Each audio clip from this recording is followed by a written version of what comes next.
नमस्कार दोस्तों, आप देख रहे हैं चैनल अपना मंडी न्यूज। हिमाचल प्रदेश की ताज़ा खबरें और महत्वपूर्ण लेटेस्ट अपडेट पाने के लिए चैनल को सब्सक्राइब करें। आज की इस खबर पर आपके क्या विचार हैं? कमेंट में जरूर बताएं। आइए जानते हैं आज की ताज़ा खबर। हाई कोर्ट की सुक्खू सरकार को कड़ी फटकार, CSR फंड पर सोई थी क्या सरकार?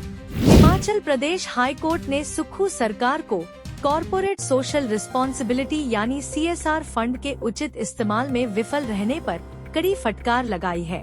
अदालत ने कहा कि यह बेहद अफसोसजनक है कि राज्य सरकार को यह जानकारी तक नहीं कि बड़ी कंपनियों से CSR फंड लेना उसका कानूनी अधिकार ही नहीं बल्कि एक जिम्मेदारी भी है। जस्टिस गुरमीत सिंह संधावालिया और जस्टिस रंजन शर्मा की खंडपीठ ने टिप्पणी की कि सरकार का रवैया ऐसा प्रतीत होता है मानो आपदा के समय भी प्रशासन सोया हुआ था। कोर्ट ने कहा कि राज्य सरकार को यदि कानून की समझ और तत्परता होती तो बड़ी कंपनियों से करोड़ों रुपए का CSR फंड लेकर आपदा राहत और पुनर्वास कार्यों को गति दी जा सकती थी। यह टिप्पणी उस जनहित याचिका की सुनवाई के दौरान आई जिसमें पूछा गया था कि जब कंपनियों को कंपनी अधिनियम 2013 की धारा 135 के तहत CSR पर खर्च करना कानूनी रूप से अनिवार्य है तो फिर राज्य सरकार ने आपदाओं के दौरान ऐसी किसी कंपनी से आर्थिक सहयोग क्यों नहीं लिया? अदालत ने नाराजगी जाहिर करते हुए कहा कि सरकार को CSR से जुड़ी बुनियादी कानूनी धाराओं की जानकारी तक नहीं है। कोर्ट ने पहले ही सरकार से शपथ पत्र और उन सभी कंपनियों की सूची मांगी थी जो CSR के दायरे में आती हैं।